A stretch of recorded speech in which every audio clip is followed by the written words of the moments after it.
Miranda, I can't get in. No. I swear this thing changes every month. I think it's operator error, Mr. Chairman. That's quite possible.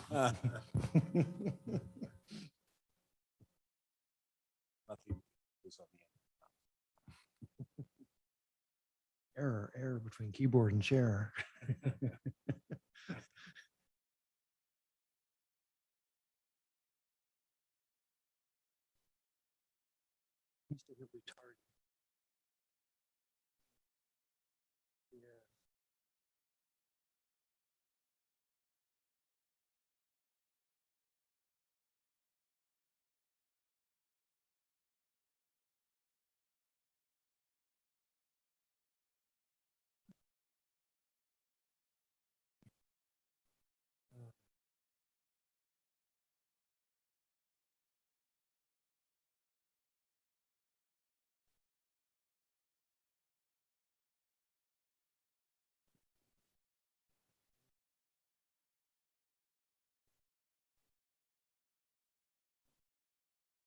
Okay, good afternoon, everyone.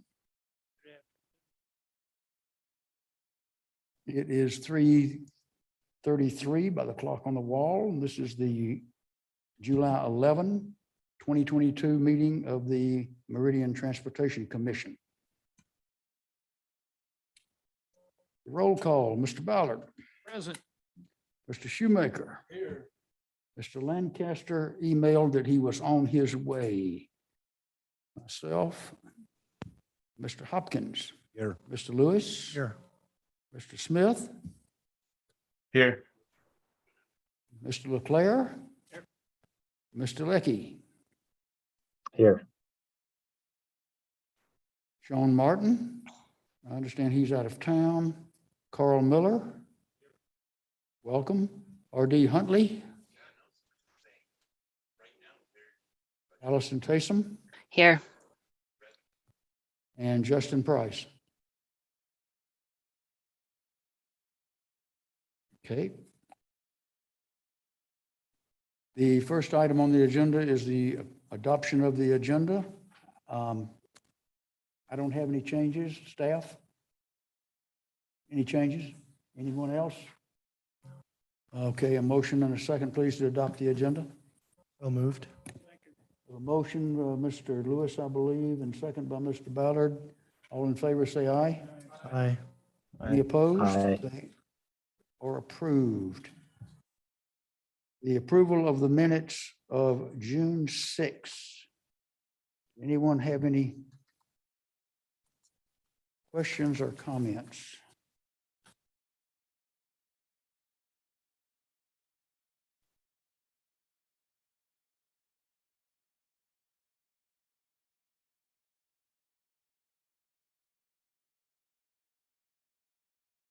Mr. Chairman, I move we adopt the minutes. A motion by Mr. Hopkins to adopt the minutes. Do we have a second? Second. Second by Mr. Lewis. Further discussion? All in favor, say aye. Aye. Aye. The minutes are approved. Okay, we are pleased to welcome a new member to the legal department of the city of Meridian, Tishra Murray has just joined the city legal department, and Kurt Starman is going to introduce her because he knows more about her than I do, since I just met her a few minutes ago. Thank you, Mr. Chairman, members of the commission, Kurt Starman at the City Attorney's Office. So just taking a moment to introduce our newest attorney, Tishra Murray. Tishra joins us from Boise City. She's a prosecutor for Boise City and was interested in coming over to Meridian to work on the civil side primarily. So we're really happy to have her. Most of you recall that Ted Baird in our office provided legal advice to this commission for quite some time. And Ed, I'm happy to say, is enjoying retirement. So he retired about a month ago or so, and he's doing well. And we're happy to have Tishra join us here. Today, we actually have, we'll have double coverage. Emily Kane, also an attorney in our office, is joining by Zoom. Tishra, of course, is here in person. And we'll do a little, probably about 2 meetings for transition today and maybe 1 more meeting, and you'll see Tishra most of the time at these commission meetings. So she'll be your new staff attorney on a going forward basis. So I appreciate the time, Mr. Chairman, and wish you well. Have a great meeting. Thank you, sir. And Tricia, welcome. You're gonna give her 5 minutes to start.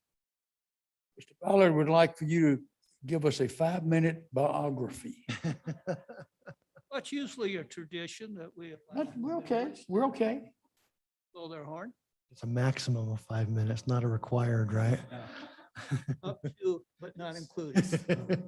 Okay, when this bunch calms down, we'll let you have the floor for a little bit.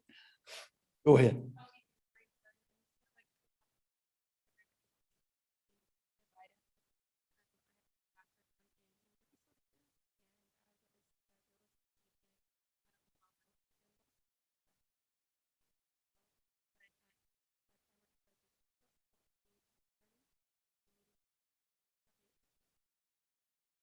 Thank you.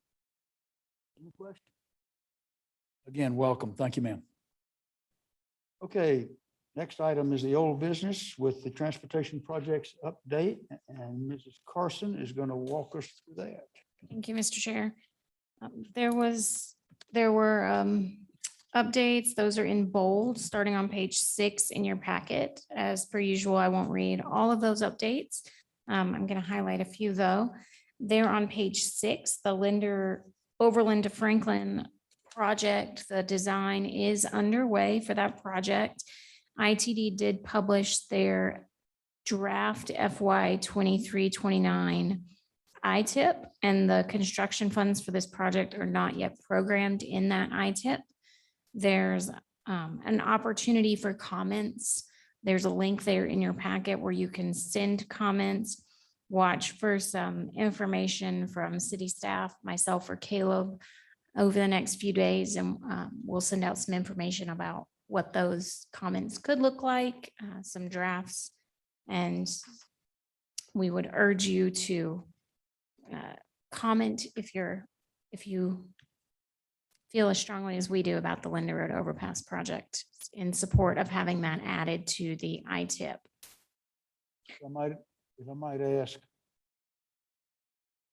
would individual comments be more valuable than a transportation commission comment? Would a TC letter be of any help? I understand the city council may be doing something. City council did send a letter, so the city's stance on it has already been sent in and heard. So in this case, individual comments from businesses, comments from community groups outside of the city workings would be valuable. Okay, so you're going to send us by email some talking points to work from, Yes, sir. a reminder about it. Yes. Okay, thank you, ma'am. All right. And then moving on to page 10. One moment, Mr. Leclerc. I don't, you're not on, Tom. Did we also get a copy of the city council's letter? Yes, I will send a copy of the city council letter and then some talking points for a form letter as well. Thank you, sir. So there on page 10, you'll see a new project under the ITD projects. The Middleton Road to Star Road, Chindin widening is now included in your packet. There is one block there west of Star Road that's in the city of Meridian impact area. And so I have included this project. ITD did have a public meeting in June that was online, and information can be found there in that link. And the last project I'll highlight here is the Idaho 16 project. I just wanted to note that initial construction is anticipated to be complete March 2024. At this point, I'll stand for any questions you have on the transportation project update. I believe that the Chindin from Meridian Road to Locust Grove bid on June 21. Did you pick up any information about that? Did it occur? Was it an acceptable bid? Do you have any more information? I don't have any more information. I'm sorry, Mr. Chair. Okay, if we could get that next month on, yes, they got a bid they couldn't use, yes, they got a bid they could use, some more timing on that. I was in Zamzows the other day and asked them what they knew, and they said no more than I knew. They don't know, they hadn't heard anything either, so if you could follow up on that, I'd appreciate it. Will do. Other questions from Ms. Carson on projects? Mr. Lewis? Chairman? Yes, on the Chindin corridor, I see the Middleton to Star Road section. There's also a section from Star Road to Canada, the next mile, but it's not ITD funded, it's City of Star funded. I'm not sure if you'd like to add that to the list, or just be aware that that's being funded by the city, and it's going to be bid probably in another month or two. If that affects or interests anybody on the commission. I think she's typing a note to herself. Okay. Thank you, Mr. Chairman. Mr. Lancaster, welcome. Thank you, Mr. Chairman. Okay, any other questions for Ms. Carson on the transportation projects update? Thank you, ma'am. New business, the integrated 5-year work plan prioritization methodology. And I'm going to handle that. This, Mr. Chair, would you like the PowerPoint up? I Or would, please.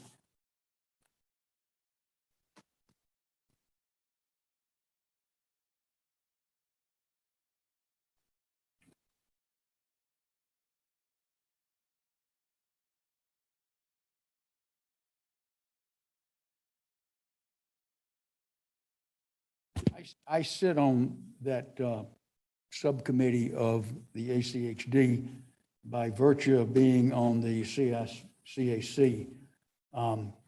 And I've seen this presentation. ACHD couldn't spring anyone loose to make it to us. So I'm going to do what I can to remember how to walk through it.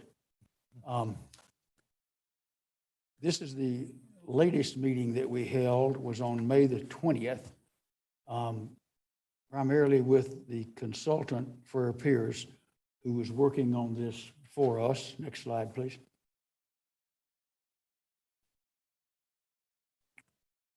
The scope of work had 4 tasks: methodology and process review, best practices review, development of metrics, and implementation of metrics. What they did in the section that we heard about on May the 20th was to review other agency processes and relevant national best practices. There's a table in here in a moment that'll show you who all they looked at. My belief is that this consulting firm does a fair amount of this around the country, so they had a good bit of information in their files or in their minds. They got a lot of information in a short period of time for us, so I think they had a background. And then they created a table comparing methodologies and did a memo summarizing the best practices. The last time we had met, about 2 or 3 months previous to May, they found that people had little understanding of how the current process worked, that people wanted more transparency, a desire for simple and easy to understand process, an interest in cross-modal prioritization, and a key question that is not part of prioritization: how are funding levels determined for roadways and intersection versus community programs? My belief, if not absolute certainty, is that this whole question of looking at the way this process works came from a ACHD commissioner who probably or possibly indicated some interest in combining the roadways and intersections group with the community programs group, and then ranking everything against themselves, all mixed up. So I think that's what got us into this. said that at a meeting and nobody contradicted me, so I believe that's the case. Next slide, please. Mr. Chairman, Yes, sir. if we can go back. Do you have further detail or clarify what is meant by cross-modal prioritization? What I just mentioned, the mixing of roadways and intersections with community programs. That interest in cross-modal prioritization, my belief is, came from a commissioner. All right. I just get a handle I know. on it. It is. Okay, the consultant looked at a few places. And you got a list in front of you, everything from the Wasatch Front to Utah to North Carolina, Wisconsin, Virginia, Minnesota, the city of Tigard, Puget Sound Regional Council, WashDOT, and a cross-mode project prioritization report that they had a copy of. This is the comparative table that they put together. And this entire presentation was in your packet. If you want to delve into it in detail, I'm certainly not going to try to walk and read through this.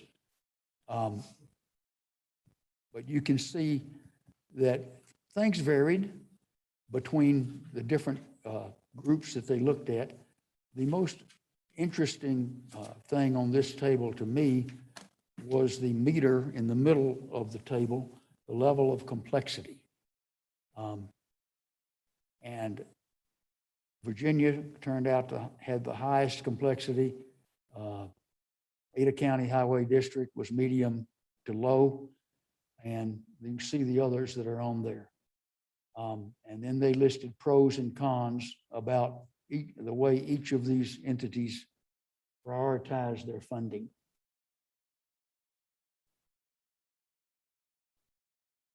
Most agencies have a website that explains their process and measures. They have processes that inform their decision making. But there was only one example where model outputs are the only consideration. Apparently, everyone else, hard to say fudges, that's not a good word. Everyone else takes some other things into consideration after they've gone through the actual process. But many agencies tie prioritization methodology to overarching goals or agency vision. And agencies do use similar measures to what ACHD currently uses. There was only one example where a true cross-modal prioritization was being done, but many examples of similar measures across all modes. There's a wide variation. As we said, they go from simple to complex, but most agencies seem to stress that they want to keep things simple, and we agree.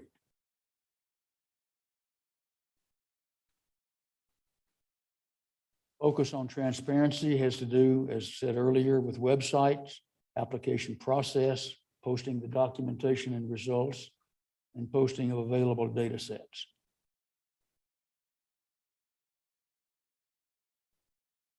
What they felt that we really should try to do would be to maintain the current methodology, but improve it and simplify it. Use a consistent set of variables, incorporate level of traffic stress metrics, convert roads and intersections to a 100-point scale, re-examine the weighting, separate out safety and congestion benefits, and separate out density and equity metrics. Mr. Lancaster understands every term in that whole page. Here's the timeline of what we've got to go forward with. Was they reported this to the commission in June. And then we're getting ready to, I don't remember the exact date, but we'll be meeting again to categorize metrics, to simplify community programs, simplify road and intersection methodology, develop and refine application processes. And as you can see, that the intent is not to go where we were sent to go. There seems to be no real desire by either other agencies' practices or our interest in mixing roads and intersections with community programs. I don't know how you compare a bike path to a 5-lane bridge in terms of who gets funded first. Next, please. Mr. Chairman, Yes, sir, Mr. Lewis. just one question or comment. I'm not sure what it is, but I guess a good reason to keep them the way they keep it separate, the way they are, the roadways and intersections from the bike and ped, for lack of a better term, is because impact fees can only be used for the former. You can't use impact fees or condemn property for bike and ped facilities. So, just a comment. No, another good reason to do it. So the gist of it to this point is we're going to stay more or less with what we've got and going to do some tweaking around the edges of it. Maybe a little bit in the middle somewhere. Clean it up a little bit, make it work a little where it's a little more explainable. Be able to get it on the website, and stay tuned. We will keep you posted. Any other questions? Thank you, ma'am.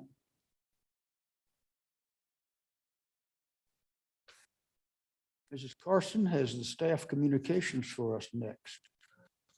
Thank you, Mr. Chair. Staff communications begins on page 23 in your packet. There were quite a few communications this month, so I'll highlight some of those. The Records Avenue, we've talked about that a few times in the last few months. The Transportation Commission did look at reducing speeds. The mayor did request speeds be reduced, requested that directly to ACHD, and received this response that the traffic team will address the requests and look into speed bumps. So it's not a firm commitment in writing, but it's likely that speed will be reduced to 25 is the implication that I got from the conversation I had with the mayor on that. And then also looking at if speed humps are needed in the actual park itself where there's Within Kleiner. within the park, right, within Kleiner Park. The next item there is signal timing at I-84 on Meridian Road. We had gotten a question if ITD had asked if the city had requested ACHG change the traffic timing at that signal Meridian Road interchange because traffic was backing up. We did not request any changes of ACHD, but then that prompted us to ask ACHD had they made any changes, and we were told that likely the backup was due to some of the construction at 10 Mile, but they'll continue to look at that timing and tweak it as needed.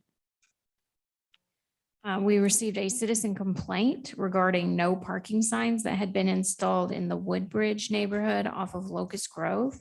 I don't have a lot of information as far as why those were installed, where they were installed.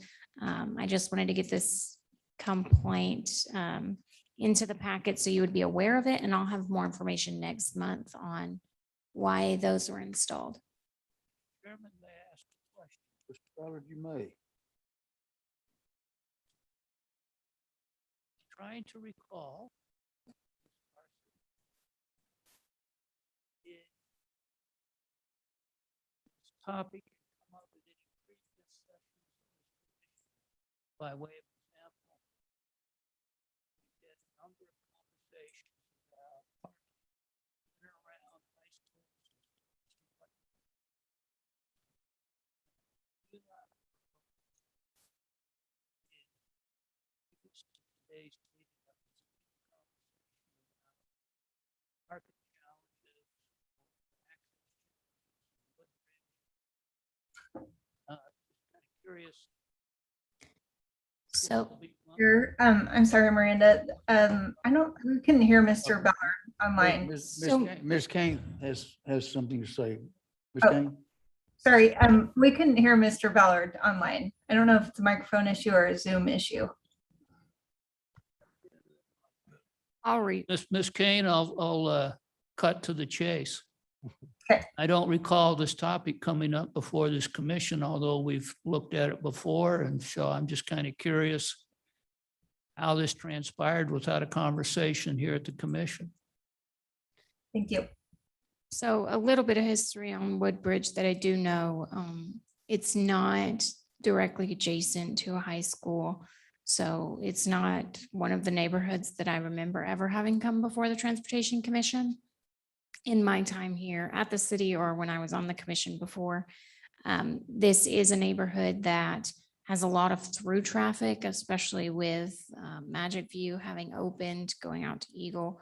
So I know that we've had in the planning department some conversations about Woodbridge just through traffic, but not parking complaints. So I am also not aware of how these signs came to be or who requested them, why they were installed, if ACHD installed them, which I assume is the case. But you know what they say about assuming. So I have a request out to ACHD to get some more information. Mr. Ballard, I think I can shed a little bit of light on this because I went and found Woodbridge. I think I found the right one. We do not have an address on the gentleman that wrote the complaint. But it's a big sign out on Locust Grove that says Woodbridge. So I drove in there yesterday and I went back again today to check something else. But it appears that this starts with a through street from Locust Grove. And Ms. Carson says you can now use it to go all the way through to Eagle. Both sides of that fairly wide street are marked no parking, but there are no houses on it. It's all backs up to fences. It's grass strips and tree strips on each side of the street. I don't believe that, or those are the parking signs that this gentleman's talking about. But Woodbridge itself appears to be 4 loops, one left and one right off of the road I'm talking about on each side of that street. And then you go down another block and there's another left and a right, and they both lead to a full loop. So there are 4, I call them loops because they got flat sides, but up in there. And when you drive all 4 of those, as I did, you will find not quite as many no parking signs as there are trees, but it's probably close. They're all around, all 4 loops. They're on the inside of the street of the loops, not on the outside.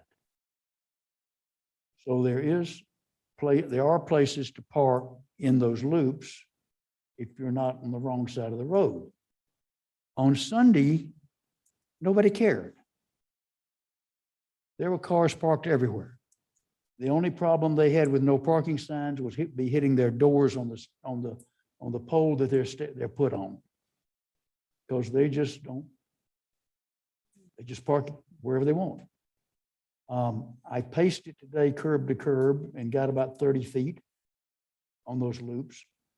And Ms. Carson's already stated my questions to her was, when were these put in and who and why asked for them in the first place?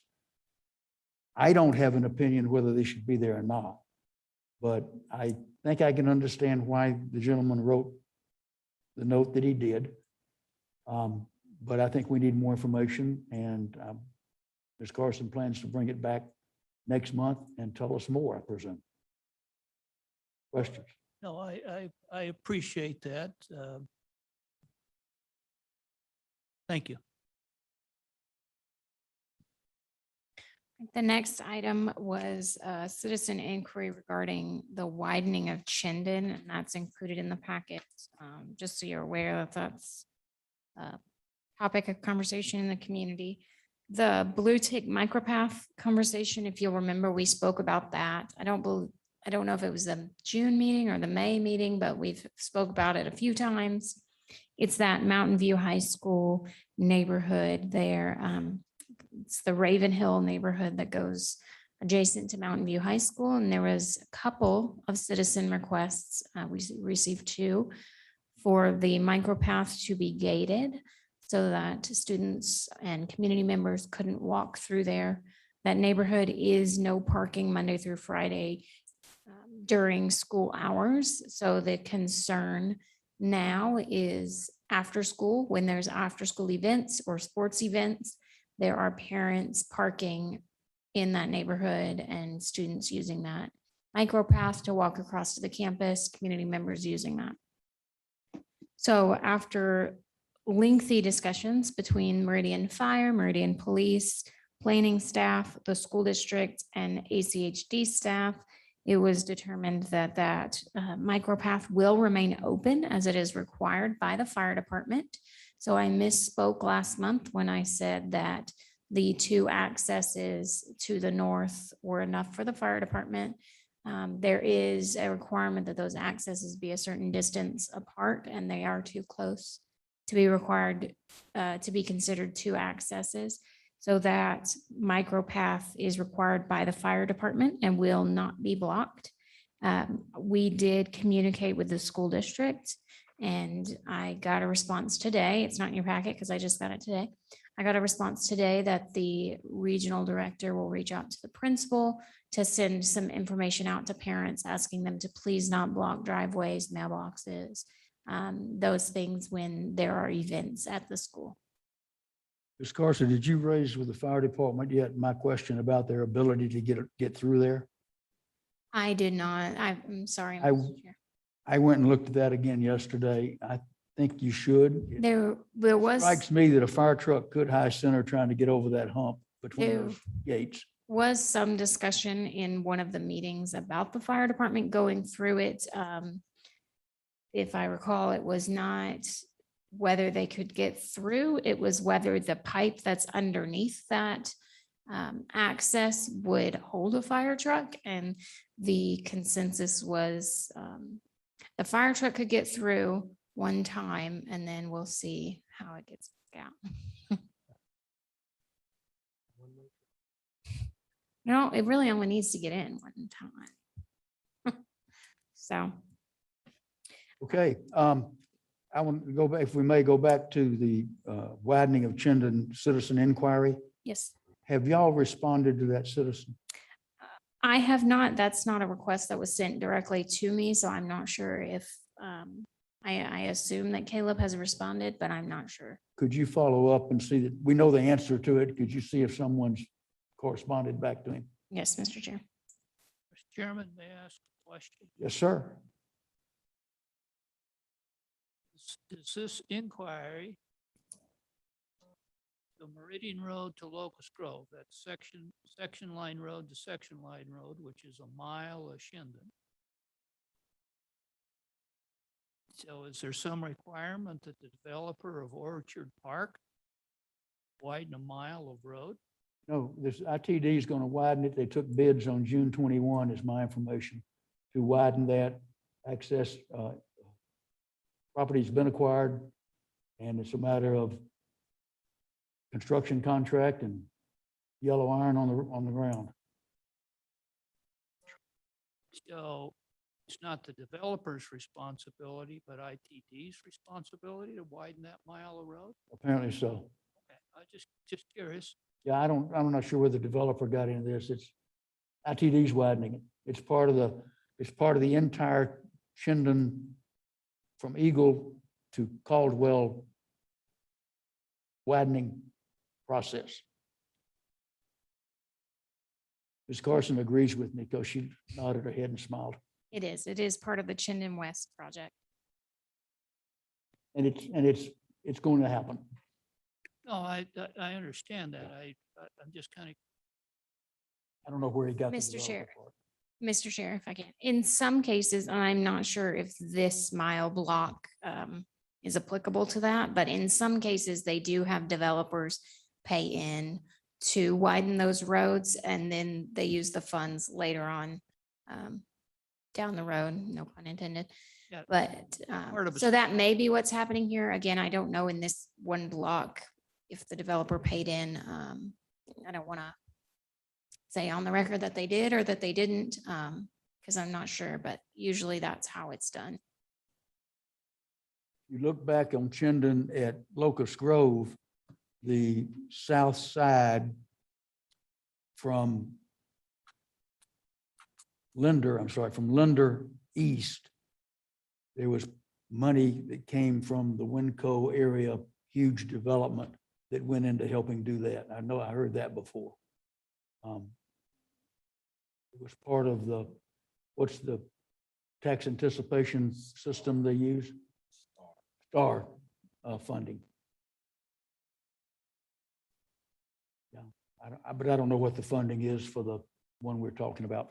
I just wanted to make sure that this gentleman was aware of the current situation. Okay, any other questions on, There's one more item, Mr. oh, I'm sorry, go ahead. Sorry, the Valley Regional Transit Connect has a survey open right now. They're collecting input on some transportation projects happening in the valley. So as always, whenever I see a survey that has to do with transportation, I try to include it to this group because you are all transportation minded. And so if you have a desire to go and participate in that survey, the information is there in your packet. And then, of course, I included the Keeping Up with Compass newsletter in your packet as well, because I feel like there's some valuable information in there. At this point, I will stand for any other questions. Mr. Lancaster. Mr. Chairman, the communication that jumped out at me that we kind of went over quickly was the Records Avenue at Kleiner Park. Can we go over that again? So the way I'm understanding this is that, well, let me back up. So this commission has had several meetings. Let me see if I can anticipate you. Okay, all right, go for it. We handled it in terms of getting information from ACHD regarding pedestrians and speeds. It was brought back to us 2 or 3 months ago. And this commission's decision was do nothing. So far, so good. So far, so good. Yep. The mayor wants the speed limit on Records Way lowered. Okay. And there's been an outside inquiry. Haven't seen it written, but Caleb brought it up to me 2 months ago about speeds on the interior Kleiner Park streets. The two are maybe not related, but they're kind of kin. Okay. That's what we know. So We're Mr. not Chairman, we're not being asked to do anything. so how does this fit with our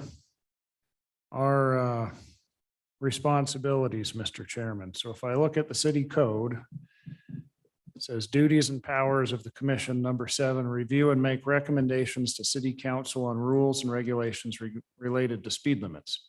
So did we make a recommendation that was taken to city council? And if so, what did city council do with it? Or is the mayor acting on his own on this? I'm going to defer to Mrs. Carson. So,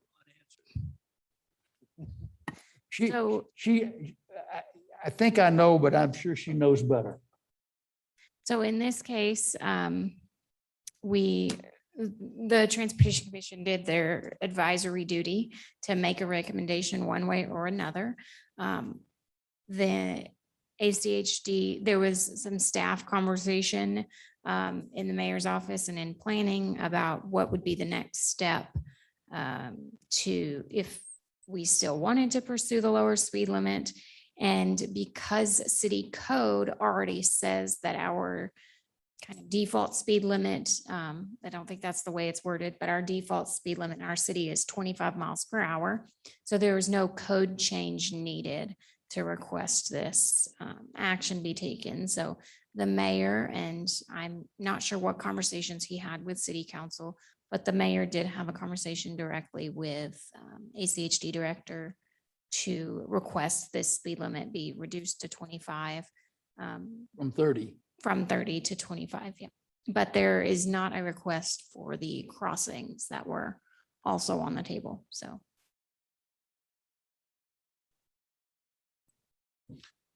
So, Mr. Chairman, if I understand, I'm trying to understand, So city council wasn't involved because it didn't involve city code, a change in voting on an ordinance.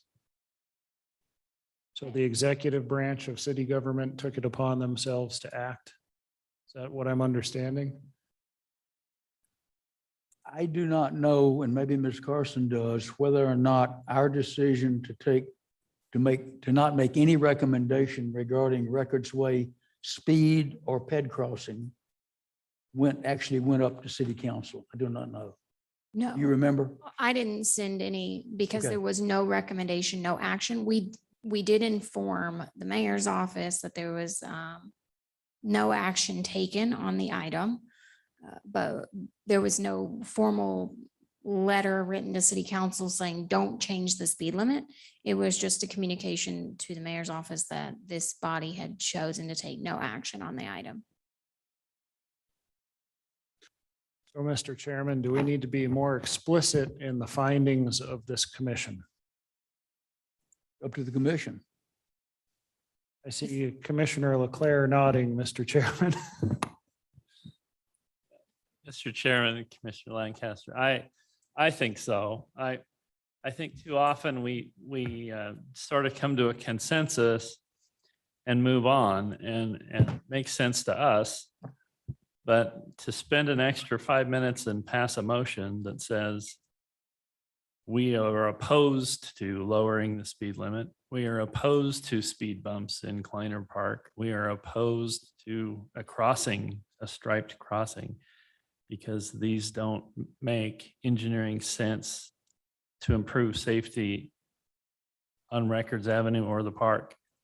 So I think we need to do more of that, but it's it's a commission. We work together and we try to come to consensus. And sometimes we think, well, it makes sense to us, but the outside world goes off and does something else. And I don't know if there's more we can do to involve ourselves in these decisions or this process, but it seems like we should. And so, I for one will try to do that more often. If I may, I don't remember that we said we were opposed. My memory, I'm not even sure we took a vote. I believe we heard the report from ACHD. I questioned when they did it, like, did you look for pedestrians in the middle of a snowstorm or what? And at some point, the recommendation was, I recommend we do nothing. That's what we did. I don't think we are in the position to tell the mayor who he can talk to and who he can't talk to. Mr. Chairman. Mr. Lewis. Oh, I recall the conversation when the ACHD made the report to us, they did the speed study and the traffic study, and their recommendation, ACHD's recommendation, was to keep the 30-mile-an-hour speed limit and to not mark a new crossing. And Correct. And we accepted that and moved on. Mr. Leclerc. That's also, and that's more accurate, really. That's really what we saw. We have more things to think about now, but even in that case, a simple motion saying we accept the ACHD. We agree or something. We could do something just in our minutes. When it's noticed and on the agenda, that's our chance to take a bite of the apple. So we'll just, I'll try to be aware of it. That's my thought. Thanks. Thank you. Yeah, Mr. Chairman, I guess if I can share another thought, it does seem like there's a disconnect between us, the city council, and the mayor. This is something that we've talked about over the last few years, and at various times we're more successful in closing that gap than others. Apparently the gap is still there. So we can make it more explicit or we can, I guess, help with making specific recommendations. This topic is perhaps a sticking point for me in that, I've been on this commission long enough to see police come to this commission to ask that speed limit be raised see multiple speed studies from ACHD done on it, all of which recommend or point to at least a higher speed limit than 30 miles per hour.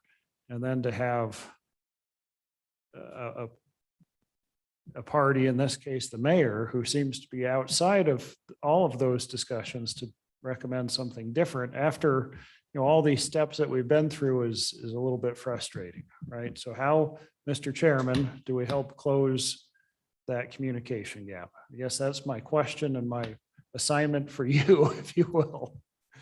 Mr. Chairman, if I may, You may. to put my opinion on it, I don't think that in this case there was a communication gap. ACHD said to make the change, they would need a letter from the mayor saying he wanted the change made. They didn't require council action for a request to be made because it was the default speed limit. The commission's discussion was laid out for the mayor's office on what the discussion was and what different solutions were discussed, be it the speed limit signs, requesting more information. I continue to update their office.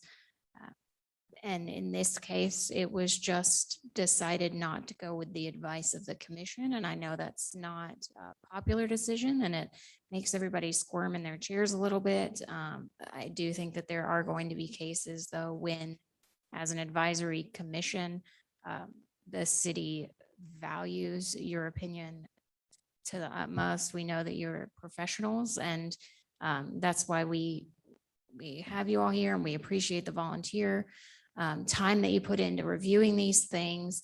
And sometimes the city council or mayor's office may decide to go a different way, regardless of what the communication from this commission is. I do think that Ms. Commissioner Leclerc's point on being more direct as far as if there was opposition to something, actually taking a vote and writing a letter in opposition rather than it being a letter in support or no action taken. So that's just my 2 cents on the matter. Mr. Lancaster, you've been, as you say, on this long enough to know that this commission can do things, not do things, and other things happen anyway.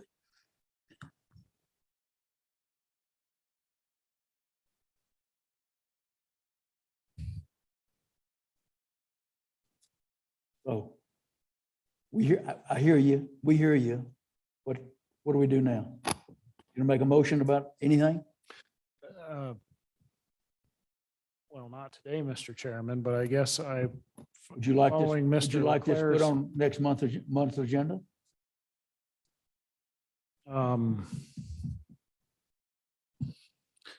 Probably not, but I think I will try to follow what Mr. Leclerc, Commissioner Leclerc suggested and be more explicit where we make recommendations to the city council. I think I will be more explicit about that.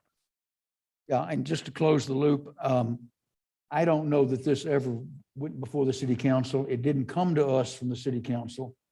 I don't know that I had a feeling we should have reported back to the city council on it. I do try, as I did earlier today, to ask staff to communicate with someone about what we either have done or what we know, as the guy that was writing about Chindin a while ago.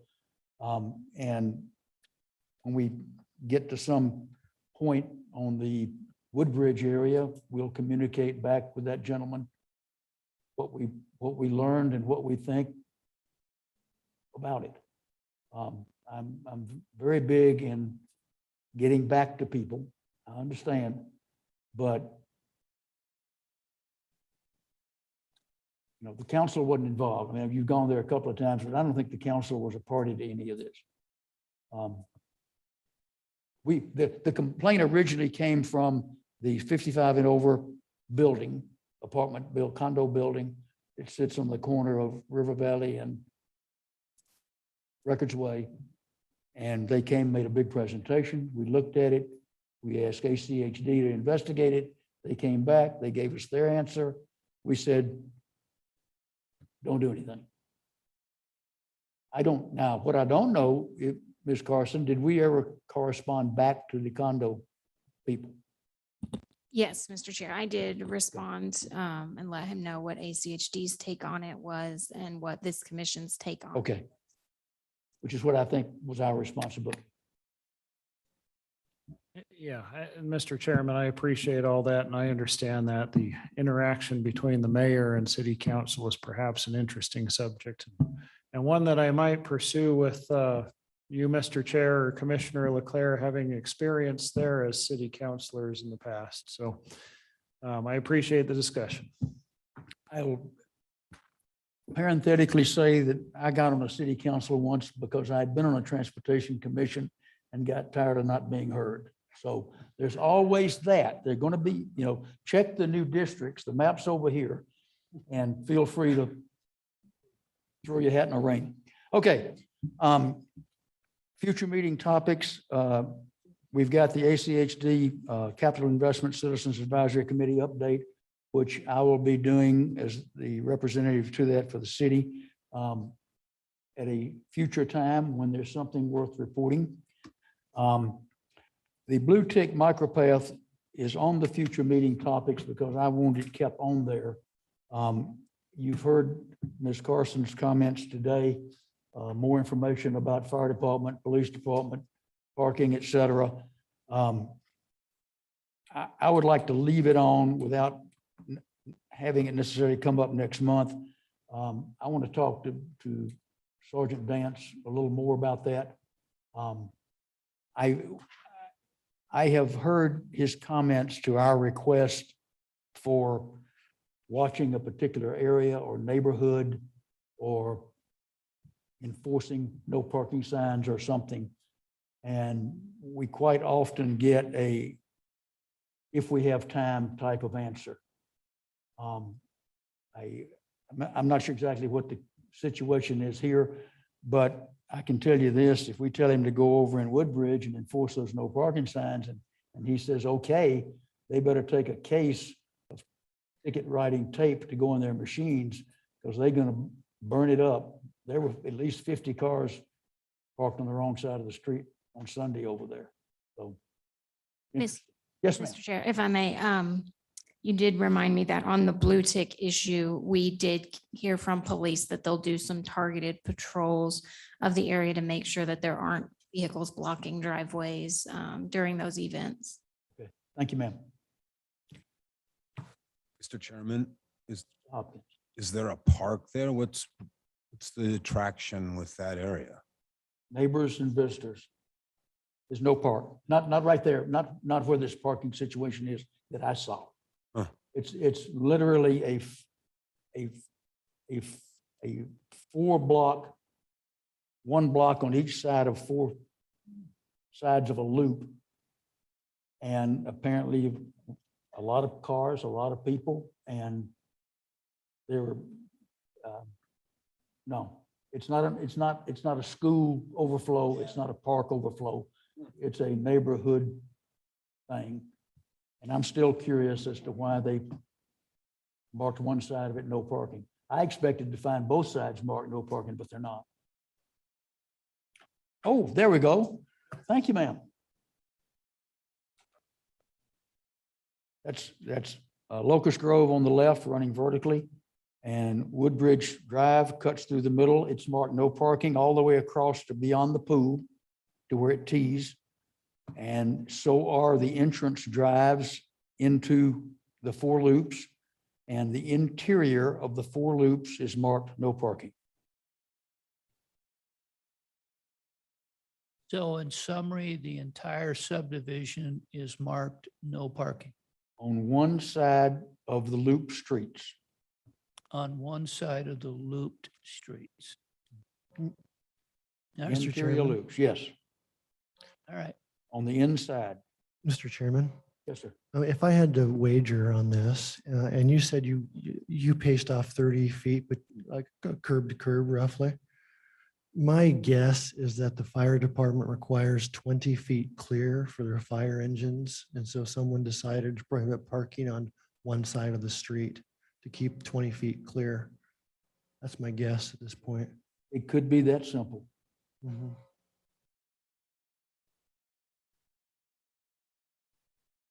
Like I say, I don't have a position whether it's good, bad, or indifferent. I'm just trying to figure out what's going on. Anything else for the good of the commission?